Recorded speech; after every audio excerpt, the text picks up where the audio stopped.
trickling in, but welcome to everyone who's here.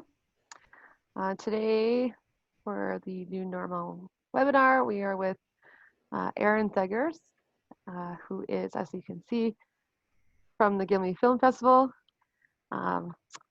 He is also a filmmaker and the founder of the Winnipeg Underground Film Festival.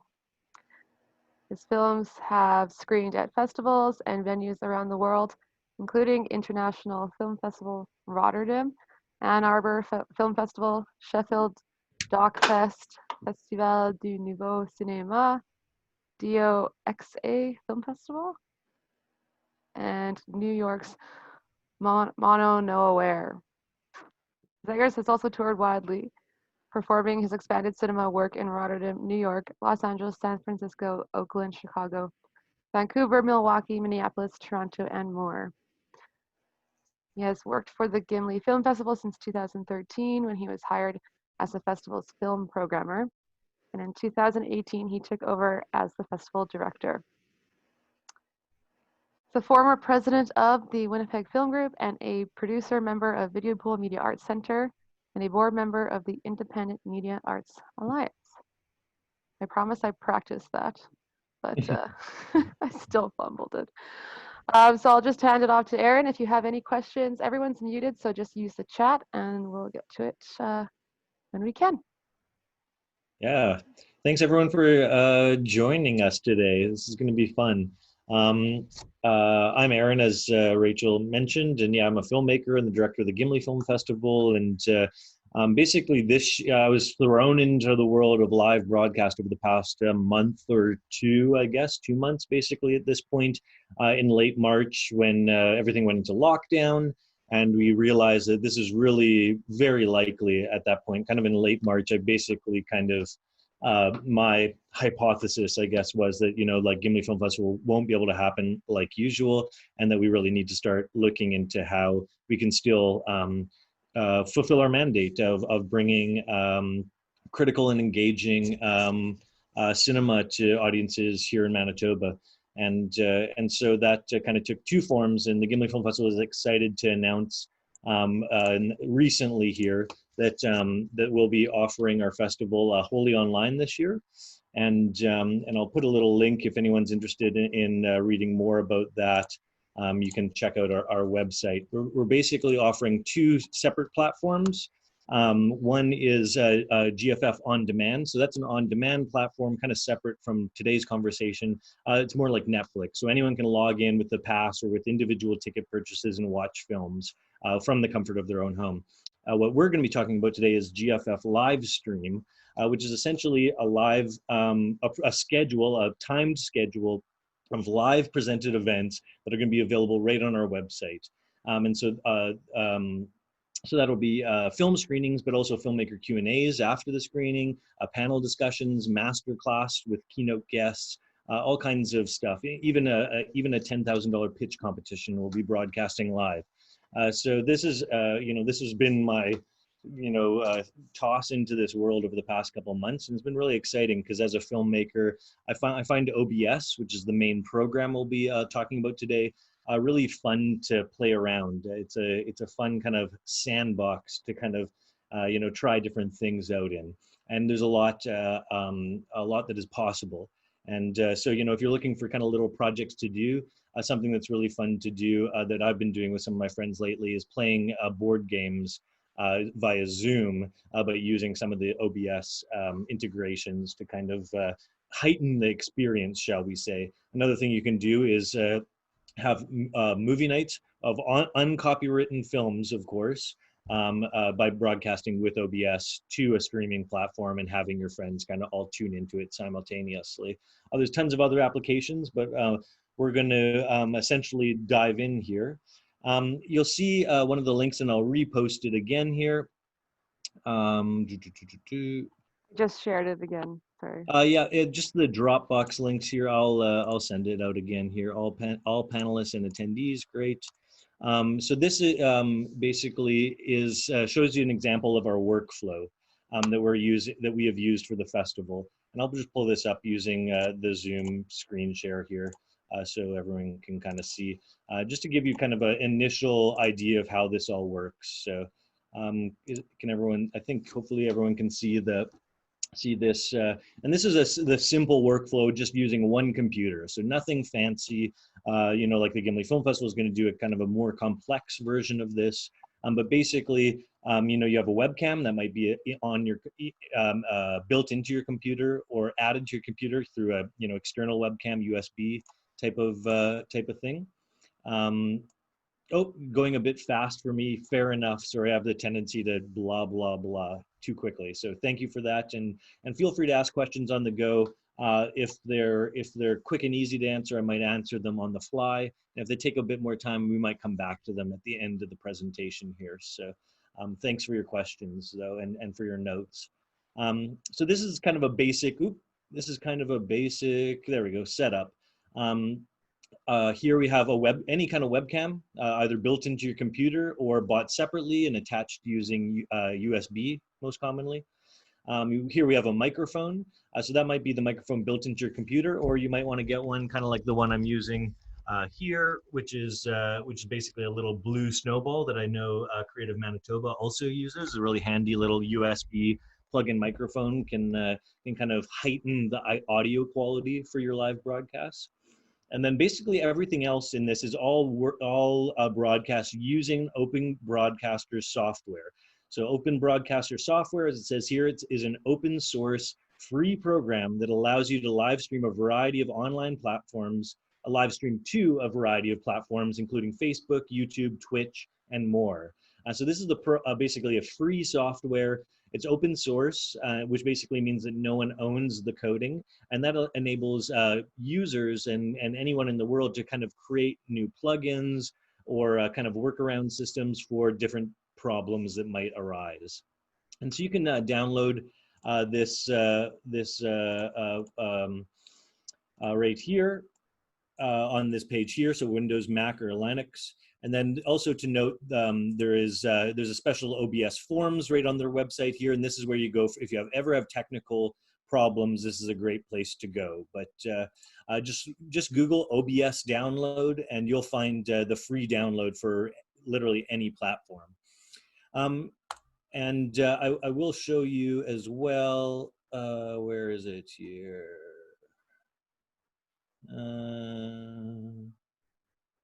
So this is, as a contrast to that, this is the Gimli Film Festival workflow. So it's a little bit more complicated, and we're using an interface here.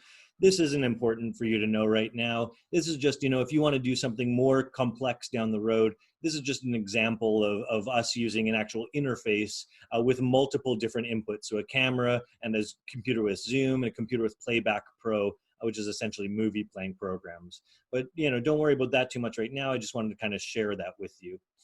With OBS, the program we'll be talking mostly about today, it really enables you to live broadcast any number of different materials right from your computer. So any kind of audio or video input, so that might be a webcam, that might be a microphone, but it also might be, let's say you have a digital mixing board that you use for sound recording that goes to USB into the computer. Well, you could capture that and broadcast that. Any kind of audio or video input, you can basically capture with OBS and broadcast to the world. You can capture your computer's desktop. So my desktop, like I'm sharing right now, you could capture that and broadcast that. You could also window capture any program that you have open. So for example, this window right here, I could choose to just broadcast that right now using OBS. You can also broadcast any kind of video file using a process called media source. You can broadcast anything that plays in VLC, and I'll show you how to do that.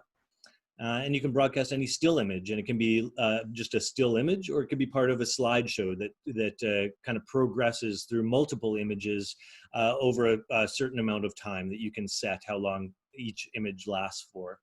And then finally, you can broadcast a Zoom capture through OBS onto the internet. So if you wanted to do, if we wanted to live broadcast this Zoom right now, it would be relatively easy to capture that the Zoom window that you're all seeing, and broadcast that to YouTube or Facebook. So that's just a couple of the things that OBS can do, and I provided that that Dropbox link in the chat if you want to save kind of that basic kind of breakdown of information. And I believe that we're also recording this this today. So yeah, let's get into OBS a little bit. So basically, what you're seeing in my window here right now is essentially something I've built in OBS, and then I'm sending to Zoom as my camera input. So if you know, in the bottom left of your Zoom window right now, there's the stop video or start video button.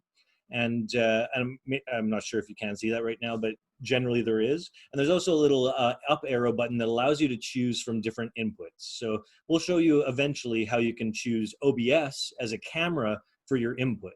And so allowing you to kind of create your own custom Zoom backdrop like I've done here. And so we'll show you that as part of the workshop today.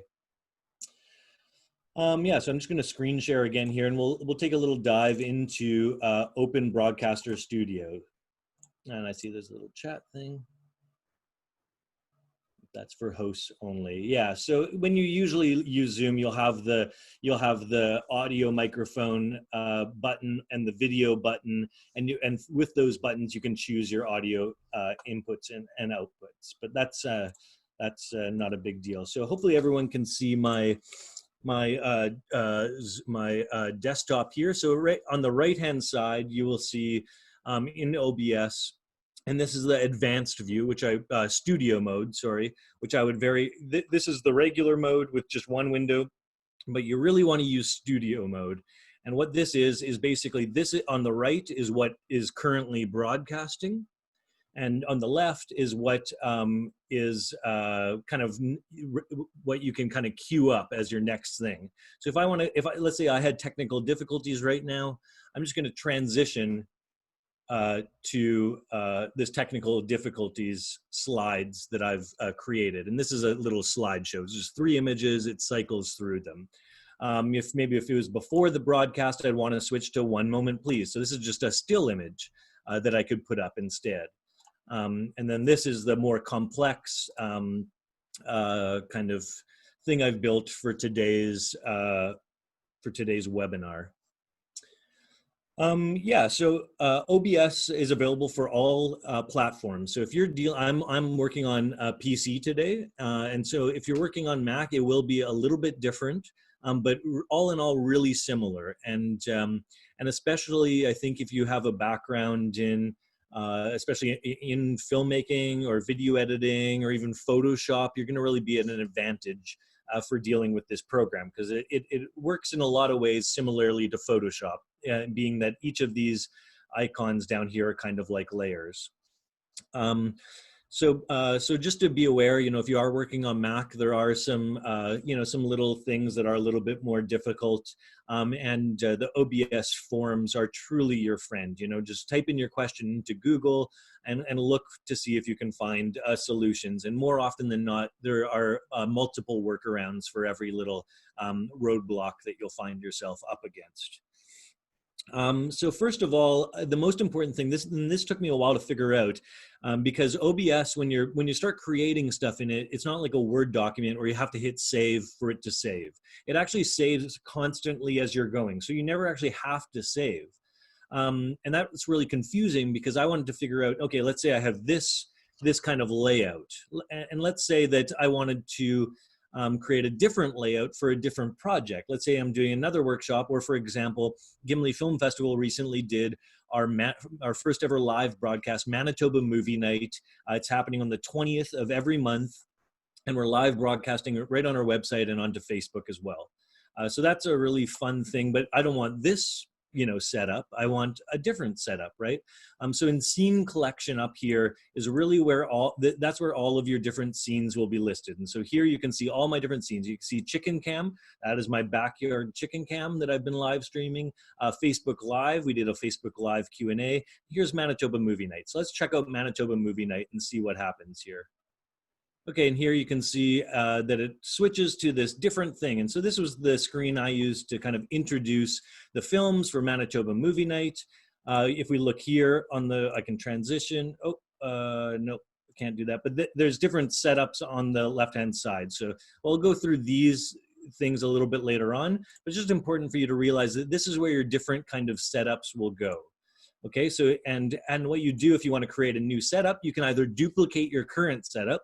So let's say I have another webinar coming up and I want a similar look to this, but I want to change it from a new normal to maybe something different.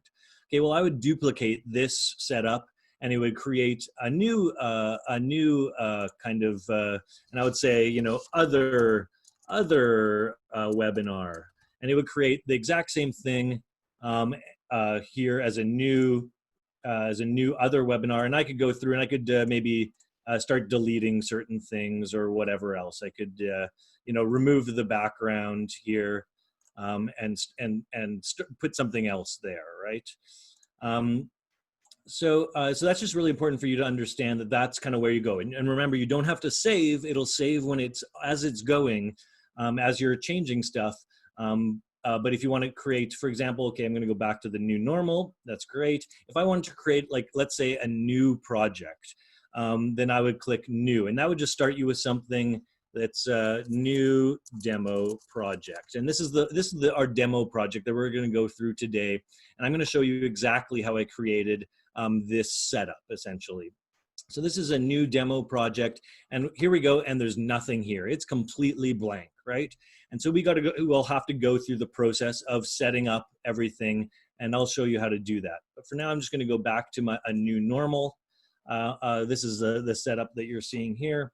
And we're just going to talk a little bit about scenes and sources, okay? So these are the two most important things aside from this is basically where you save your different projects. These are two of the most important kind of things to understand about how OBS works, okay? So scenes, I would think about these as your different shots. Okay, so if you're making a film, these are different, this is where you cut or fade to a different shot. So this is the main setup. Here's my technical difficulties that I can cut to at any minute if I have problems. And here's my one moment please that maybe I start the broadcast with while people are kind of starting to live stream, just saying, wait a minute, we're gonna be starting shortly. And so these are the different scenes, and down here you can add a new scene. So let's say I want to play a video. Well, then I would add a new scene. I would call it video or whatever. I would call it, let's say we're playing a feature film since we're a film festival. So feature film is the name of that scene, okay? And so right now there's nothing in sources. If I go back to this new normal shot, you'll see many different sources. And as I hover over them, you can kind of see what they are. So all of these all of these kind of shapes that are getting bigger and larger, you can see them kind of move around between them. So those are all separate layers. The microphone here is a separate layer that you can see right here, which is my microphone. And then the image is the background here, which you can see I turn off in the window, turn back on.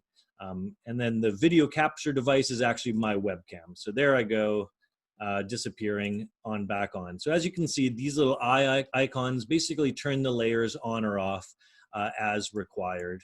And so basically, it's just important to understand that this, if you've done Photoshop, basically this is like layers on a cake. So this top layer, that'll be the top layer that you see. And then going down, the video is obviously in the background, because if I turn off this image, you'll see that it's actually quite larger than that. So this image is actually over top, and this square or rectangle inside is actually transparent. And so there'll be a bunch of different layers you can kind of add together to create whatever you want to create. And you'll see here, I'll show you kind of this is the layer I created in Photoshop. So you can see this background obviously is a transparent window. And I've saved this image as a PNG, because PNGs save with transparent layers. Which is really handy. So if you're going to be saving images, I would recommend saving them as PNGs if you're using transparent layers. And so there's all kinds of other effects here. So just like in the window, when you want to add a new scene, you click on the plus, or to delete, you click on the minus. In here, you can start to add different layers. Okay, so you know, under add, you got all these different options for different sources, and it's everything from, you know, adding text to adding images or image slideshows, display capture, which is your desktop essentially that you can capture.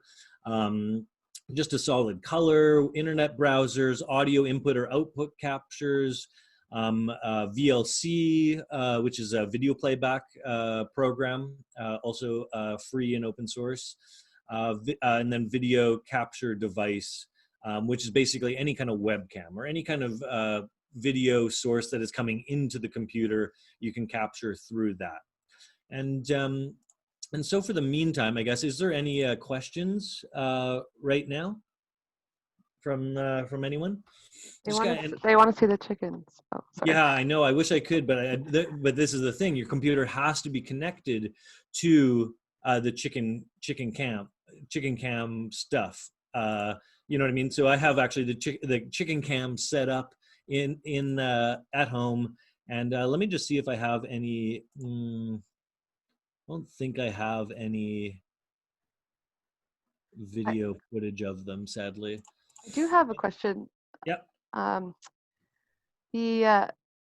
know in Photoshop, you know, when you're using Photoshop and you're using, you know, another Adobe program, like all your files should be like in one folder. Are you doing that, or does it matter at all? Yeah, I don't know if that matters. I'm maybe not the most organized person sometimes, so I haven't. Yeah, I mean, I generally try to just keep everything, you know, for certain projects in one folder. So, for example, for the new normal stuff, it's all in one folder on my computer's hard drive, and same with the other projects. Try to keep it organized, but I've never necessarily run into any issues where you know there was an issue with not having them all together in one. Yeah, that was a dumb question, because it's definitely only about Adobe and links not working in Adobe. It's cool how this is set up kind of like Adobe though. Cool, that's great. Yeah. Thanks, Anita, for the comment.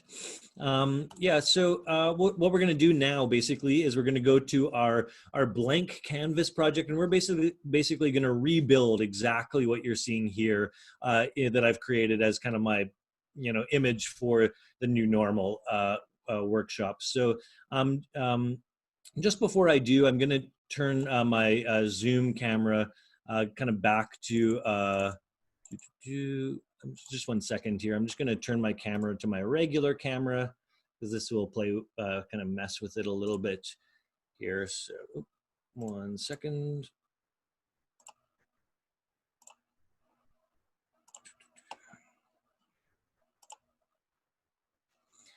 Okay, here I am. Great. So yeah, now I'm just going to screen share again. Okay, so here we are back in OBS. So now, like, you know, I just created that other webinar or new demo project. And so that's just basically a blank canvas. We created that by going new and naming it new demo project. And that basically just makes a completely blank screen because there's nothing loaded in here yet. Okay, so first thing I'm going to do is go create a new scene, because that's where we start. We want to create our first shot. So we're going to go plus, and we're going to call it a new normal webinar layout. Okay, so that's what we're going to basically recreate what we saw there earlier. So here it is, and there's still nothing there because you know what? There's no sources in our sources. So there's nothing to show. There's no layers, there's no images, there's no video, there's no sounds.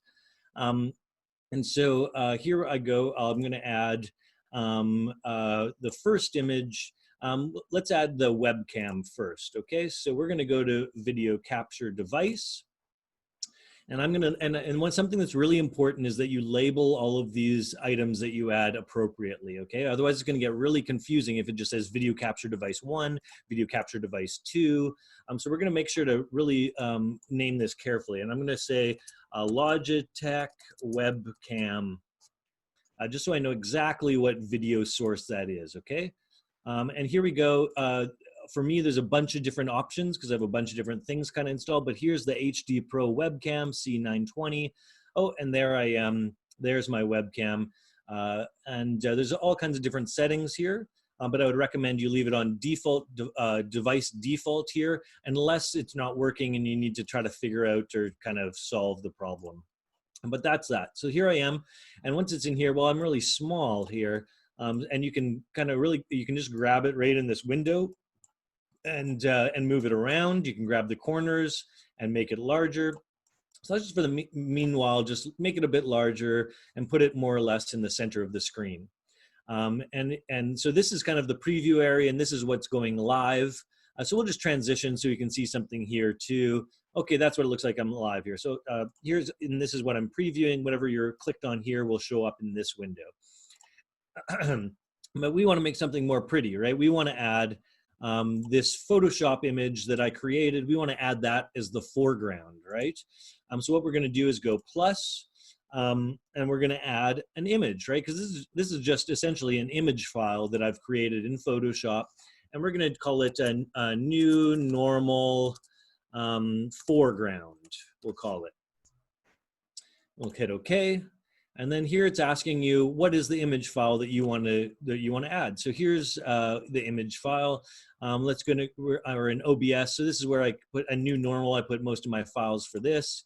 And here's the image. And this is, of course, as I said, a PNG with that transparent box in it, which will allow the video to appear in the background. So you'll see there's gray there right now because that's just what the transparent layer shows in OBS. And then hit OK, and you can see I'm kind of poking around in the background.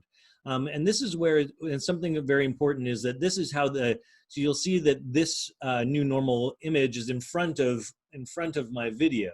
And so if, let's say we wanted the image in the background, well, then you want to grab the image, the new normal foreground, and pull it down. And now you see that my video, is actually in the foreground. But that's actually not what we want. So oops, we made a mistake. We actually wanted the video in the background. So we're once again going to grab the video, and we're going to pull it down. And there we go. Now that, and you can see by the red lines which one you're actually clicking on. So we got the red box here, and we're going to move it up so it's nice and centered, and I look nice and professional there. Is there any way to control live video from another location? Totally, yeah. Yeah, there totally is, and maybe we'll leave that one until after the presentation. We'll get into that, but that's totally possible through actually a number of ways. Either from doing a window capture of Zoom, if you want to get a number of people in it, or even just one person, you can crop to just that one person. And there's also a really interesting plugin called Obs Ninja that allows you to actually grab anyone's webcam. Of course, you have to give permission for that, but we can look into that a little bit more. So yes, and there's no other questions right now, I don't think, hopefully. Oh, yeah, there's a few questions in the chat, yeah. Okay, yeah. There's one about if you need another service to live stream to multiple platforms, or if you're going to get to that. Totally, yeah, and I can go into that. Gimli Film Festival is actually using a service called Restream.io, and I can touch on that. Restream.io, and I just made a note that we'll touch on that a little bit later, and that enables you to stream it to multiple places at the same time. And then there's one more question, which is about creating a full pre-recorded broadcast. Mm-hmm. Yes, I guess that's what you're doing, yeah. Yeah, and absolutely. And so the easiest way to play back a video file is through this media source item right here. So that's and that I will go into, and I can show you in a little bit here too. But that essentially enables you to sorry, one second, VLC, enables you to play back any kind of video file. So if you pre-record something and you pretend like it's live, you can play that back without having to actually do it live. It is interesting to note that Facebook does say that that is against their terms or whatever, and that's not allowed. However, there's no real way of them knowing. Just FYI that that is a little thing. But yeah, you can totally play back any video file, and I'll also show you how to play back stuff directly from VLC, which I find a lot better because with the media source item here, you can't control the playback. So if something happened, let's say it crashed or it stopped or something happened, you couldn't restart from the middle of a video. You'd have to start from the beginning of the video, and it just plays through the whole video until the end. You can't control the playback. So a huge downside of the media source versus doing it through a kind of workaround with VLC. And can you create a full pre-recorded broad? Yeah. Okay, so we think we got on top of that. I'm just going to show you a couple more things that I think you'll find really helpful. And one of them is the ability to do basically a window capture. And this is like one of the coolest things about OBS is that basically any program you have open, you can capture that window and stream the images or the audio from that video into VLC. So for example, you saw in the initial when I was initially online here, that I had like some animated GIFs basically playing in the kind of the open space here in the image that I created. So let's recreate that here. So we're going to go the plus sign, and we're going to add another layer to our sources here, to our scene. And we're going to go plus, and we're going to go window capture here. And so this window capture essentially allows you to create anything. So I'm gonna say that this is the GIF number 1, or GIF number 1. Okay, and so this is basically all the different windows I have open on my computer right now.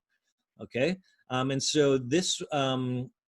So I think it's this one we want. Yeah, so this is the one that was in the top right-hand corner. So we're going to window capture that. We're going to click, okay, that's the image I want right in the middle there. Okay, but as we see here now, oh wait, there's this whole stuff around it that I don't want. And so this is going to be another really powerful part of OBS is if you right-click on any layer and you go to filters, there's a whole bunch of different filters that you can add to kind of play around and experiment and create what you want. And one of the most useful ones, in my opinion, is the crop filter. And so this enables me to basically crop this image to, right to the white. And the white we're going to remove with Luma Key, but for now we're just going to first of all crop this image, so 600. And you kind of have to, guess and add. That's not nearly enough. 700. And you just don't want to cut off the actual image here. So it looks like we're doing pretty good. 250, boom. Okay, and there we got just that image, right? So we're going to close. Okay, and there's that image, but okay, it looks cool, but I don't really like the white background, right? I'd rather it be this image on top of just, more integrated into what I'm doing here. So let's right-click again, once again, filters, once again. And we're going to go add another filter, and this one's called Luma Key.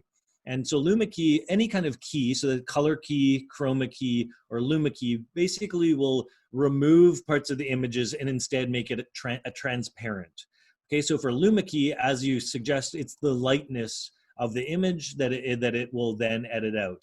So you can see here right away, as soon as I take that Luma Max down a bit, it'll start removing parts of that image. And so there's different things in here. Luma Smooth makes the edges not so harsh and pixely. So we want to smooth that out a bit. And that's basically, right there already good enough. So, we'll put it somewhat like it was before, that thing like that. It's a super cool little animated thing. And how did I get that? This is just a window that's playing in a browser. An important thing to note, for example, though, is that if you have multiple tabs on a browser, let's say if I click to this window, and if I go back to OBS now, it's actually playing, it has changed to the images on this tab. So that's why you'll see that I have this tab open, and I had this tab open, because these are the two different GIFs that I was kind of incorporating into the design. I'll also note that if you downsize one of these, so if I downsize this image and go back to OBS, it is usually not, it's frozen there now because it's disappeared basically. So if you have to keep these images on the screen, but you just, you leave them kind of in the background as a window behind OBS. And then that'll that'll start going. So for this other one, maybe you guys, maybe you're not really a huge fan of this image in particular. You know, whatever, but okay. So let's find something else that we want to use. How about this one? Let's try putting this one in there. That looks pretty cool. Okay, so we got that one up now. We're going to go back to OBS, and this is the window that's up, so we should be good to be able to capture this specific window. And we're going to once again go plus and window capture, and window capture, and let's call it GIF number 2, right? We really want to make sure we add these, you know, label these properly so we know what we're working with here. We're not getting confused. So once again, I look for, okay, do I want zoom? No, Chrome. Chrome is what I'm looking for. Loop GIF by GIF Slater or Wait GIF. I think the other one was called Wait GIF, so let's try this one. Yep, that's the window we want.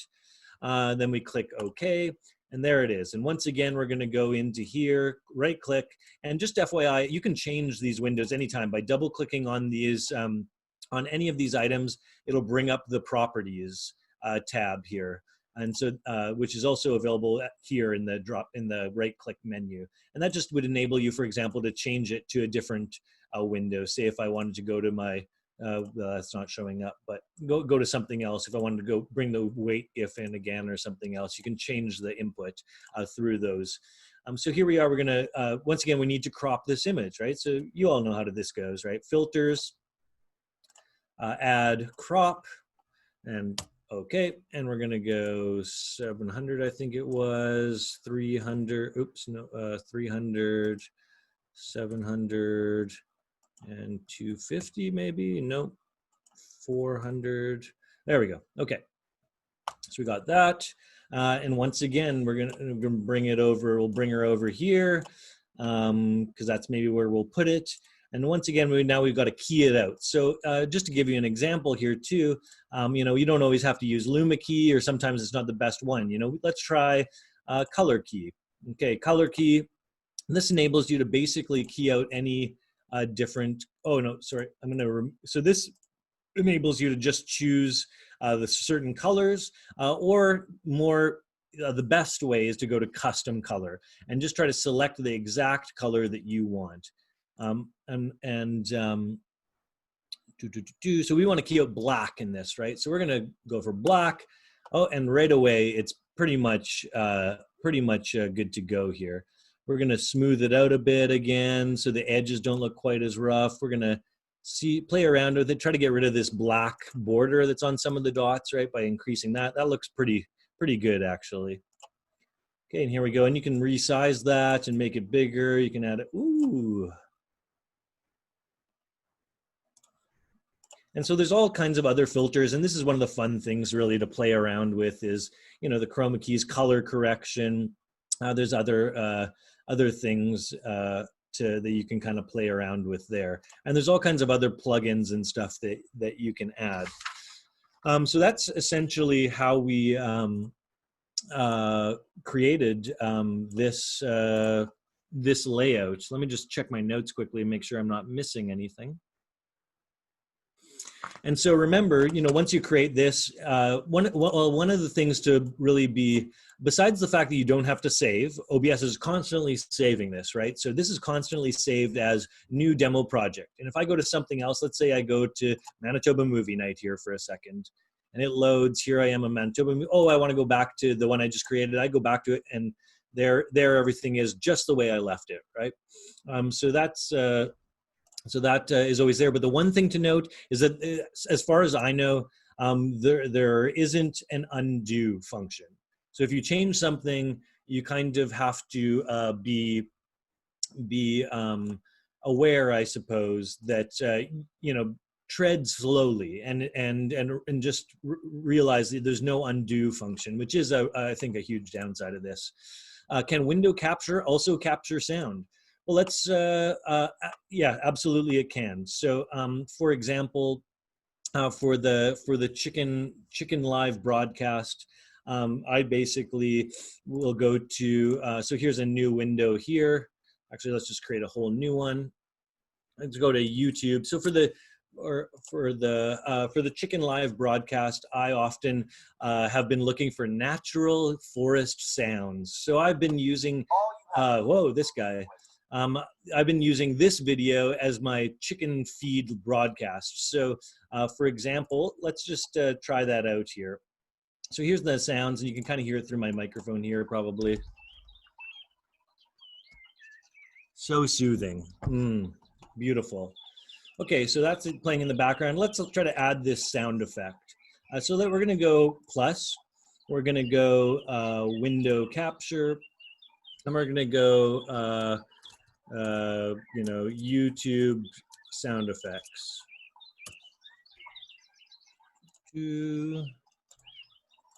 Now, every once in a while, okay, here we go, and we go okay.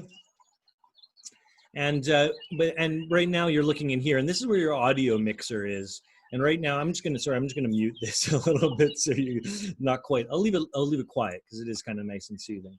But right here is where your sound, all of your sound is. And one of the problems I was having at the beginning with, well, we just added these YouTube sound effects. Oh, I think we oh no, that's the right window, and we want to just make sure that's full size. Okay, so there it is, and we want to add that to the background because we don't want people to see it, so we'll just put it on the bottom. Perfect, it's still there, but we're still not seeing the sound here, right? Like that just says Logitech webcam. Well, where's the sound at, right, of this window capture? And the sound only goes active until you make this the live feed. So on the right is a form, so if we hit transition, so sometimes there's issues too. So let's try a different thing here, and we'll do audio input capture, or output capture. So audio output capture is basically whatever is coming out of your speakers on your computer, you can capture as the audio output. Okay, so audio output capture, let's say YouTube SFX, okay, oh, XX2, we'll call it, okay. And we're gonna do speakers, okay, and we're gonna do transition. Okay, and here you go. Here's the chicken or the chicken cam sound effects. So yeah, sorry about that. There is a way that you can get it through this window capture as well. It might be in the settings here, but really the easiest way for you to get whatever the desktop audio is that's coming out of your computer is by using the plus audio output capture.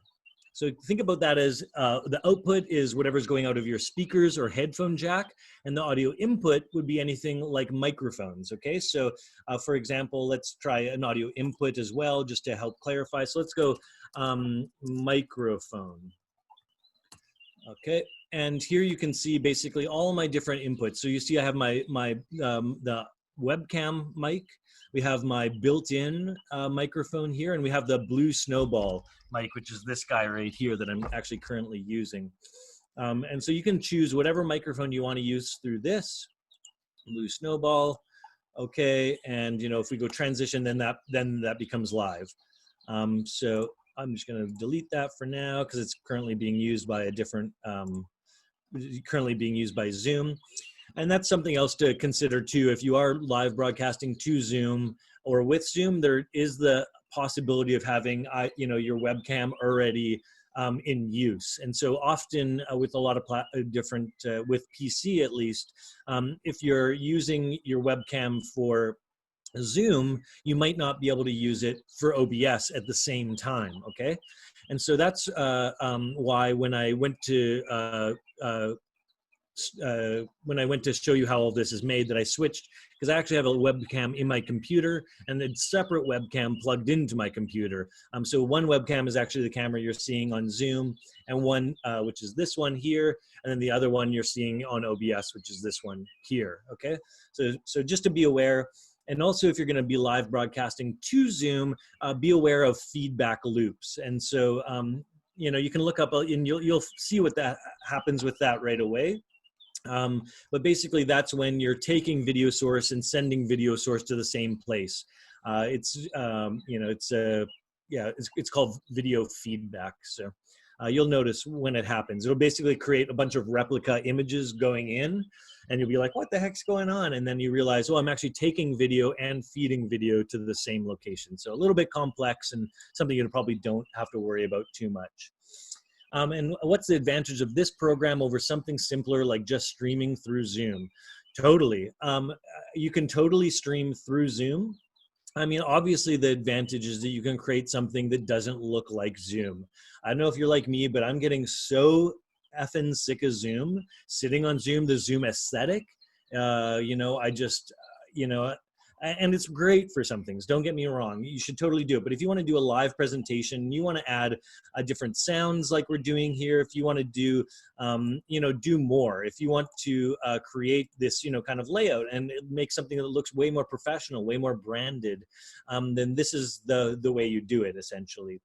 The same, the other thing with Zoom, sure, you can do desktop capture, and sure you can, you know, have you and your friends on there, and you could live broadcast that right through Zoom.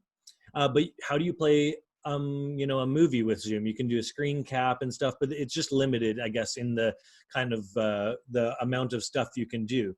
You know, for example, I can create, you know, we'll quickly go back to the new normal workshop. You know, you can't quickly shift between different things, you know, if you have technical difficulties. You know, let's look at Manitoba movie night that I had set up here. You know, I had all kinds of different things. So here's a trailer, here's a One Moment Please. The feature film is set up here through VLC. And so that's one quick thing that I'll show you. I know that someone was asking about kind of how to play back video files, right? And because that's something that's, you know, if you want to just pre-record something, if you're not comfortable getting on there and doing it live, if you want to pre-record something and live stream it to an audience on Facebook or YouTube or whatever, that's something that's really great. And the last step after I do this will be to kind of show you how to connect to the actual streaming platforms, right? Because right now I'm not broadcasting this to anyone. We're just doing it in OBS. It hasn't started streaming. You can see down here, start streaming or start recording. Well, that's what you hit when you want to start streaming to a platform or start recording. So over here, we're going to try adding, okay, so here's a feature film scene that I made. So this is where we're going to add a film to screen. Okay, so I'm going to go add, and the easiest way to do this, if you're just starting out, is just go media source. Here we go. Let's call it. We'll load in the First Winter, awesome Manitoba-made film by Ryan McKenna that we just screened last week. We're gonna go. Okay, the First Winter. Click OK. And basically here, once again, just like the images that we add, this is just a way to grab any kind of video file on your computer and load it in here. So I'm going to go to Documents, Films, Manitoba Movie Nights, and here's the First Winter. So we're going to load this in here. There's different options. You can loop the video, restart playback when source becomes active.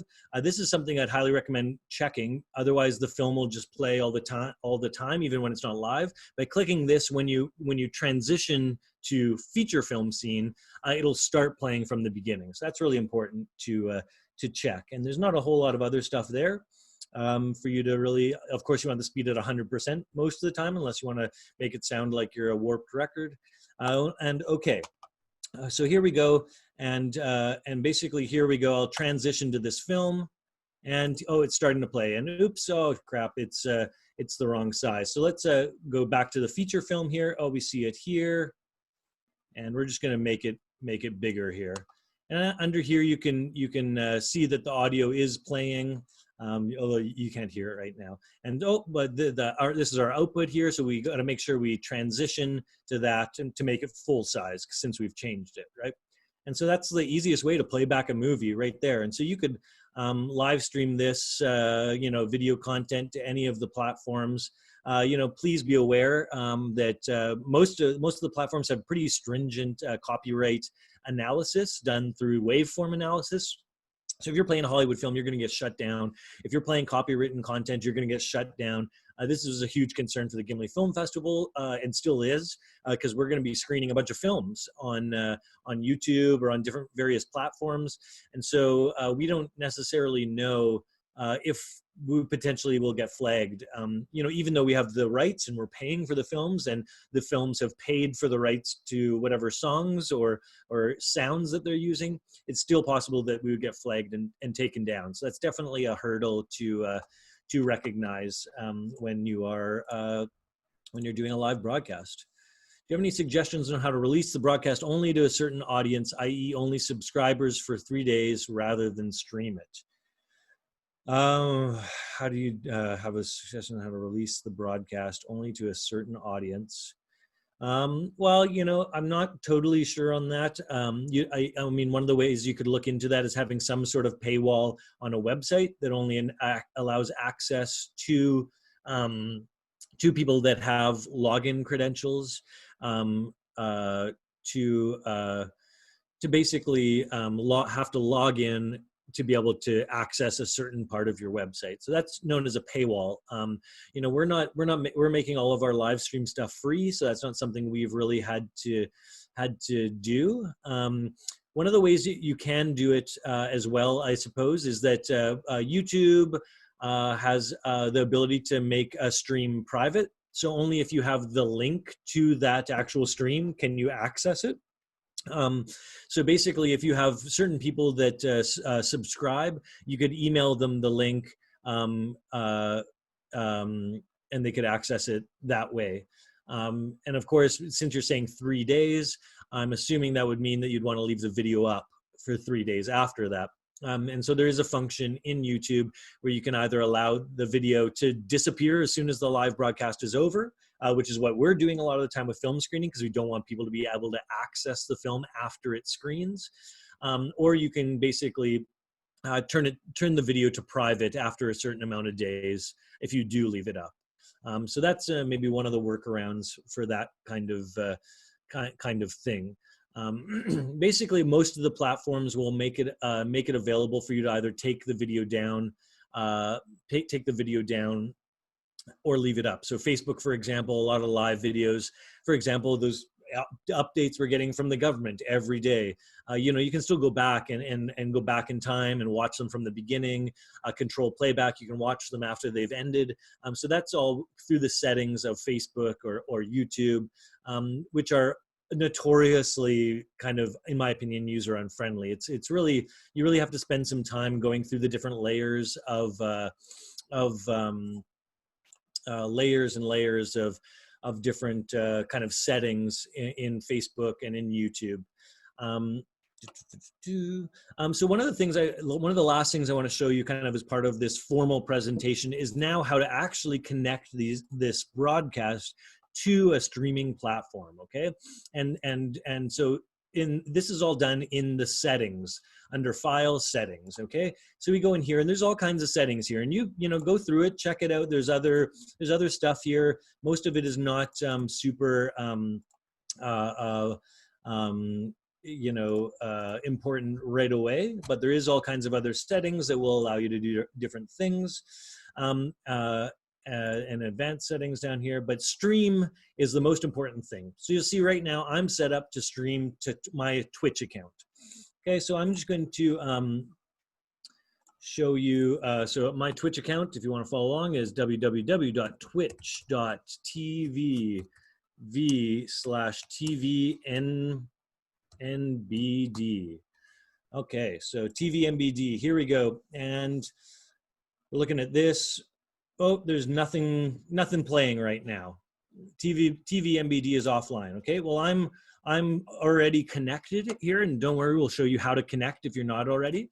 And basically, as soon as I hit start streaming, we now go to TVNBD, and let's just refresh.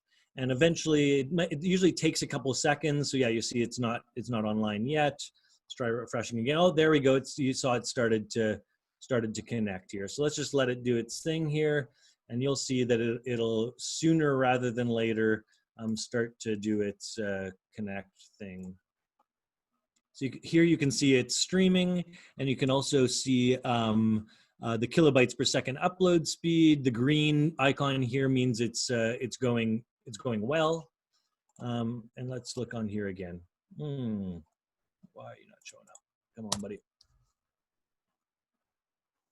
Okay, and here you go. Now you're seeing that it's coming through, and here I am. So you can see there's about a 10-second lag, or less than 10-second lag. 1, 2, 3, 3-second lag. Okay, so that's TV MVD. Okay, great. So that's streaming live immediately. I'll answer this question in just a little bit. And so what happens if you want to do something, go somewhere else? So basically the one important thing to know is you can't change the settings of a video when you're currently outputting the video. Okay, so we're just going to stop. And as you see here, I actually downsized that this window by accident. So that's not showing up properly anymore, but that's okay. We'll just leave that for the time being. Once you're ready to live stream and you're maybe, I just hit stop streaming. So now we're no longer streaming. So we can go back into settings. Actually, I'm just going to turn this off quickly. Stop. Okay, so we can go into live, into settings again. And here we go to stream, and we can check, go to, if you go show all, you can see all of these different platforms that it can stream to, okay? And so let's choose, just for the sake of demonstration, let's try to do, YouTube. Let's see how this goes. And this might be annoying because I haven't, okay, and so there's a stream key. Oh, okay, so my stream key is already in there because I've been using YouTube, okay? But if you aren't using YouTube, your stream key won't be in there yet. So how do you get stream key? Well, here's a get stream key button right frickin' there. Perfect. Okay, so we're just gonna wait for that to show up. And here we go. This is the YouTube, the old version of the YouTube Live, and you can go to the control room, which is the new one. But if you go down here, here's the stream key right there. You can go reveal if you want. You can just copy that and paste that right into OBS. And there you go, hit apply, and now you're basically connected to this page. The other great thing about doing it through YouTube is here now you can change all the descriptions, you can change the settings. Okay, I want this to be unlisted. So for the person that wanted to do something private, you'd want to set it to unlisted. So then you have to share the link with people in order for them to be able to access it. It won't just appear on YouTube. Or private will mean that only you can see it, or people that are logged into your YouTube, aka Gmail account. And this is a server URL. There's all kinds of different advanced settings too that you can access. There's all kinds of stuff here, right? So, and like I said, there's so many layers to the settings on these sites, and it is really kind of complicated and unintuitive and frustrating to kind of find some of this stuff sometimes. One of the things I'll note is that there is the new control room, which is a little bit more graphically cool, and it's very similar, to. So one of the nice things is you can reuse settings. So I can click reuse settings, and here we are getting ready to create a new live stream, a Manitoba movie night, which is the most recent thing I created on here. So I'm just going to leave this for now, but that's basically how you connect to different sites. And once again, on here you can go to Vimeo, which is a for-pay service, and I wouldn't particularly recommend. Twitch is another popular one, and of course Facebook Live. Okay, and so you can connect to all of these different things, and you just hit this get stream key, and it'll help you basically walk you through connecting to all these different platforms.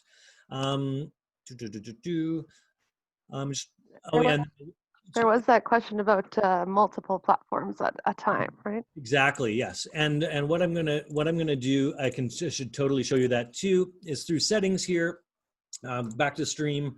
This platform is called Restream.io. Okay, and here it is right now. And you want the RTMP, just so you know, is the main kind of video signal. Think of it as the video signal. So the RTMP is what you connect between OBS and the streaming platform to send the video. So that's the one we want to choose, Restream.io -RTMP.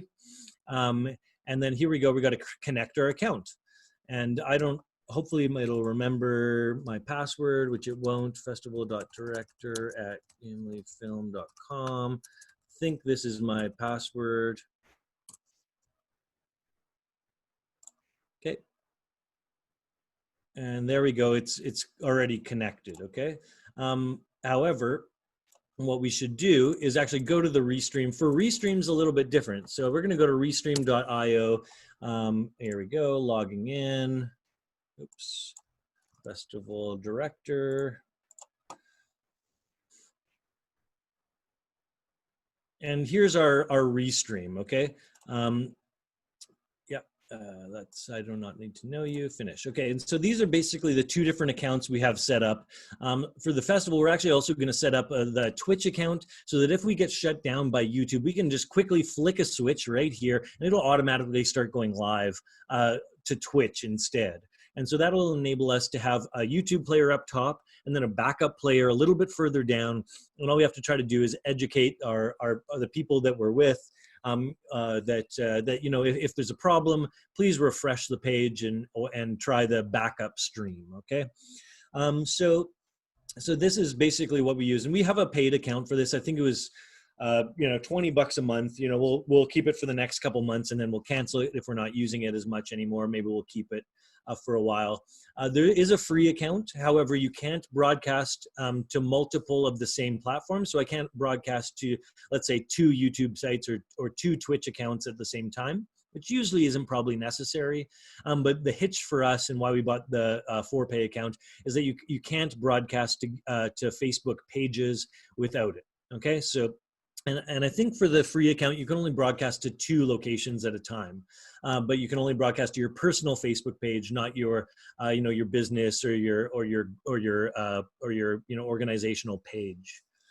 And so basically in here, there's different settings. So you can edit the settings, and that's basically to connect it to the live stream. So so those are already set up. And as you can see here with YouTube, we got the stream key and the channel URL. That's how it connects with the restream. And we can also go to update titles. And so this enables you to actually add, so for example, for Facebook, we can actually, you know, once it goes live, this is what it'll say. This is exactly what it'll say. You know, this will be the title of the live video. This will be the description. Often there's game, because this is actually, you know, live streaming has been primarily up to this point used by gamers, but we don't need that. For YouTube, because I connect it manually, we actually put in the all of the details through the live stream setup here. So it's not done through there.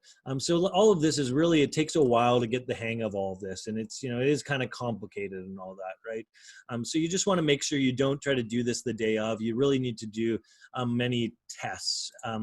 Let's just get into a couple of the questions now. I think that's most of the stuff I meant to mention. Let me just quickly check. The one other thing that I was gonna, maybe I'll just quickly show you how to just quickly using VLC. If you're on a PC, I just really want to show you how to use, because doing playback, so this is once again in VLC is Ryan McKenna's film here. Okay, so we want to play this directly from feedback, because if something crashes, we want to be able to stop in the middle of the film or control playback. Okay, and so if you're doing this in VLC, I found this a great workaround through the forum. In here, you go preferences, you go video, and then you change the video output to OpenGL video output. And this is basically what video gamers use as a video output source on their video games to connect with OBS. And so. But it exists also in VLC, which is really fantastic because it actually takes the entire video. The only other option would be doing a screen capture of VLC, which is really problematic on Mac computers now. Sadly, there's a glitch where it flickers, and it also you'll see your mouse if you end up hovering. So if you change this to OpenGL video output, save. And now we go to feature film instead of adding it as a media source under here. So we're going to remove this media source, minus, click on it, minus. Yes, we wish to remove it. We're going to go plus, and we're going to go game capture, okay? We're going to call this VLC playback. Okay, and we're going to choose to capture from specific window, and we're going to go from VLC. And this is great. You know, it's high resolution. You don't get the mouse in there. There's no flickering, and you can control the playback of the film live. And it comes with the audio as well. So, okay. So yeah, that's that. Back to the questions here. 1 second here. Stop screen share. So the questions are. You want me to read them out to you? Yeah, that'd be great. Yeah, I'm having Conversation? a hard time. Okay. Yeah, no worries. So, Chuck from The Fringe is wondering how powerful of a computer and internet connection do you need to run multiple video sources into OBS and to broadcast full-length HD video?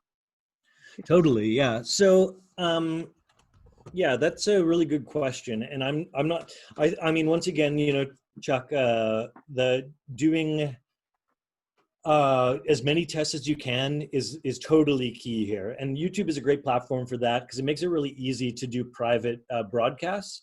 And also, even if it's public, like probably not a lot of people are going to be tuning into it on there, but you'd be surprised actually.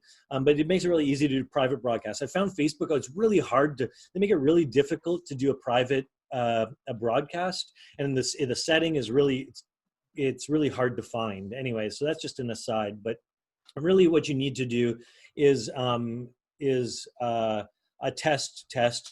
Okay.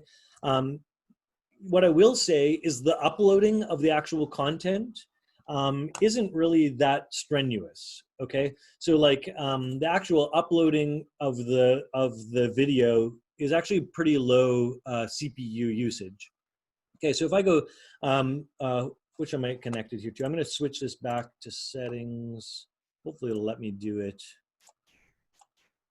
Anyway, it doesn't matter right now, but it only uses, when I do it on here, it only really uses maybe 5% of my CPU power to be able to upload. And this computer is just my work laptop. I think it's maybe 2.8 gigahertz processor. So it's decent, you know, it's definitely nothing to snuff at. It's a decent processor.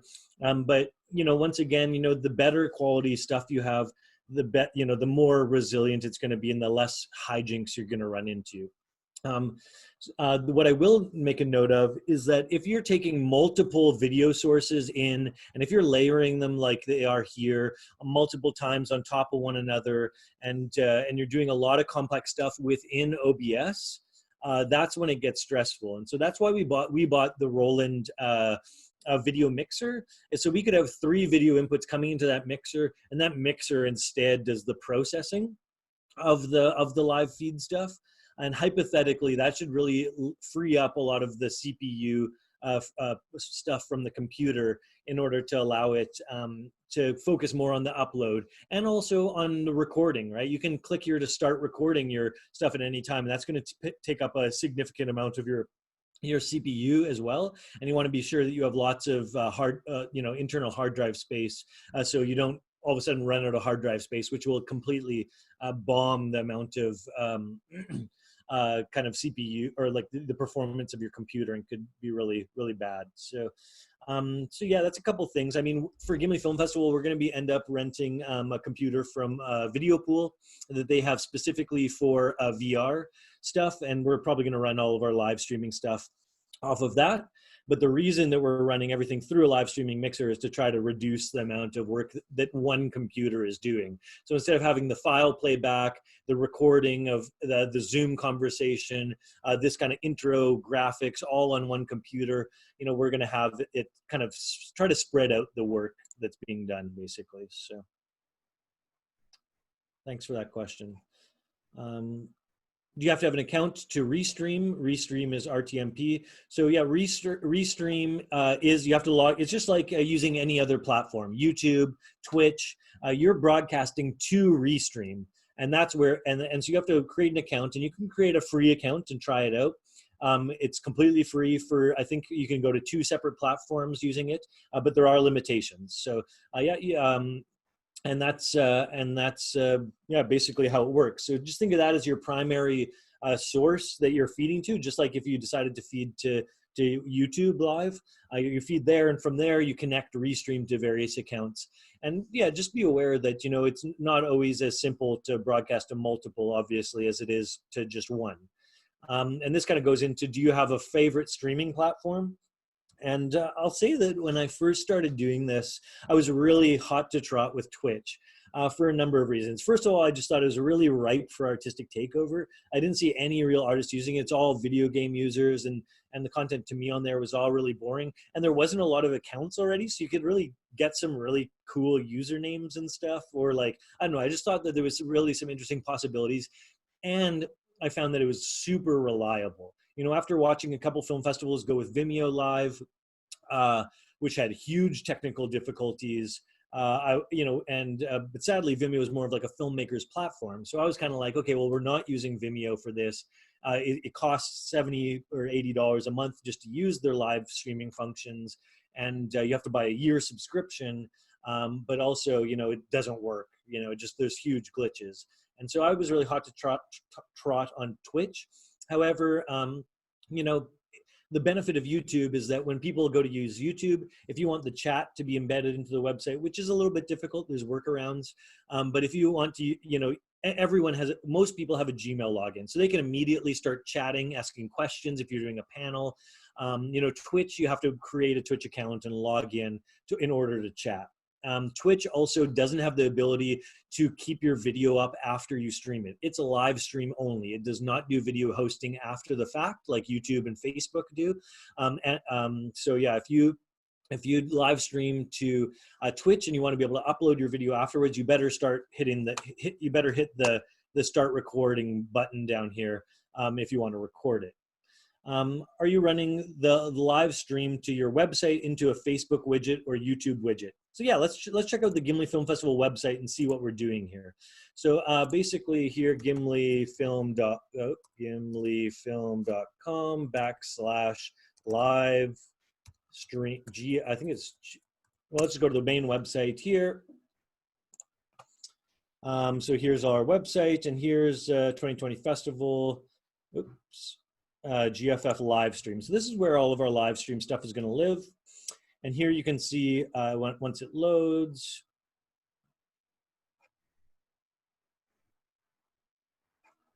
What the heck?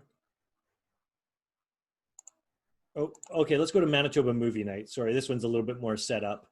So Manitoba Movie Night, this is where we screened the film the other night. Here's the play button for it. Something's going on right now. I think I'm doing too much, or I'll have too many tabs open. But anyway, so that's where our player normally is. It can be accessed. Let's just try pulling it up with Edge, Microsoft Edge here. So we're going to go Gimli Film, gimlifilm.com. Festival live stream. Oh no, we're actually going to go to Manitoba Movie Night.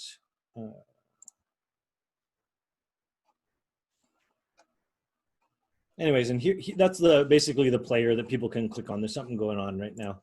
So that's basically where the video is embedded. And we've actually been using a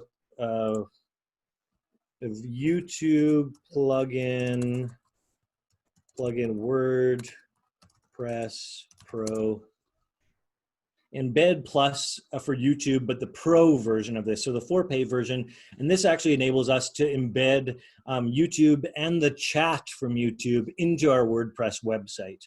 And that's was really important because YouTube has been going to some length to make their chat function not embeddable to websites. And so that's really detrimental for us because we want people to be able to chat and ask filmmaker questions just like we're doing today. And so that's one thing to, I guess, just be aware of, that if you are trying to embed YouTube, it is a little bit difficult to embed the chat at times. So they're trying to get people away from that. So both, and the nice thing about, let's go back to www.twitch.tv/NBD. I don't know if it'll show up here, but there should be, I guess because it's not on right now, it won't, but there's usually a share button when the video is live on Twitch, and same with YouTube. It basically you hit share and there's an embed code that you can copy and paste right into the HTML of your website if you want to embed that video into your site.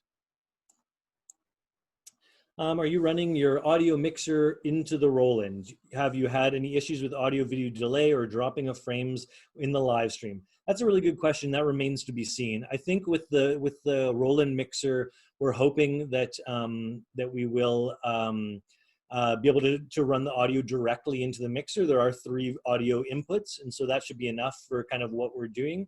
However, we did, kind of think, oh, okay, well, if we need to, we can always run to a small mixer and then into the roll-in mixer, and we really haven't done enough testing on that to be able to to be able to know whether we have issues. You know, generally dropped frames, in my experience, are from not fast enough of an upload speed for your internet connection. So you really want to test your internet connection in advance, and also do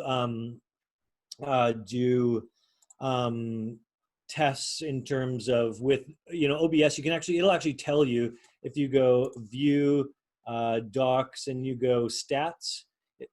Jesus. If you go stats, it'll actually tell you how many skip frames there were due to encoding lag and that kind of stuff. Okay, so that'll actually help you a lot in order to see kind of what you got there. And in terms of Caster, no, I never looked at Caster. I just found Restream and just chose that. Yeah, I mean, out there, that sounds like a great alternative. I'll look into that as well. And if anyone out there wants to stream to multiple platforms, I would also, yeah, check out whatever options there are. I mean, there's so many options and out there for these kind of tech support things. Well, awesome. That was a lot of information, but it was very detailed and very helpful. And yeah, so thanks, Aaron. Walking us step by step through it all, you know, you made us all feel like experts. Nice, yeah. And someone else is also saying they're using StreamYard for multiple streams at once. So that's, you know, there is so many services out there. So yeah, it's definitely great to try to weigh all of those options, you know, and same with the streaming platforms. And I will also note that there are other live streaming options in terms of software. So you'll notice, just let me see here. There is, there's a program called vMix. And this one is really great because it actually has a Zoom-like function in it that allows you to take other people's webcams individually and incorporate them right into live broadcast.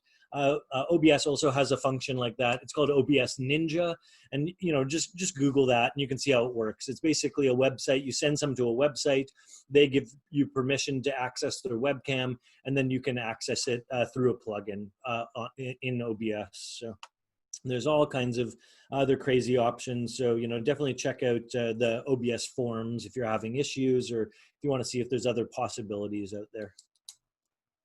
Oh, yeah, I agree with you. There's definitely a Zoom, what do you call it, fatigue going on to mix it up a bit.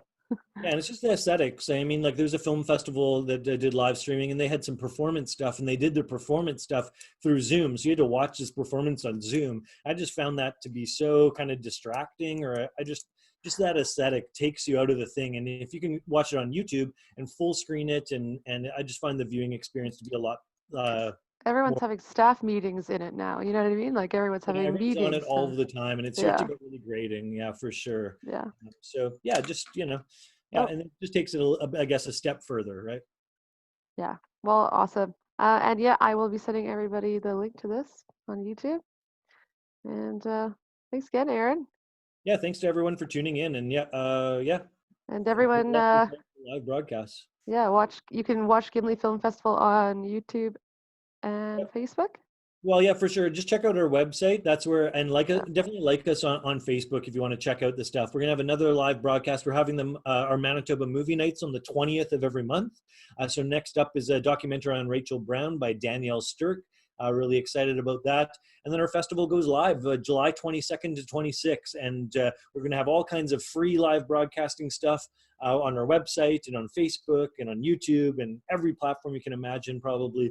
And we're also gonna be having our GFF On Demand, which is basically our on-demand platform, over 130 films, looking more like 150. We'll let you know soon. And that's $60 per household. So, you know, for you and your entire family at home, $60 to watch any amount of those, you know, all of those films.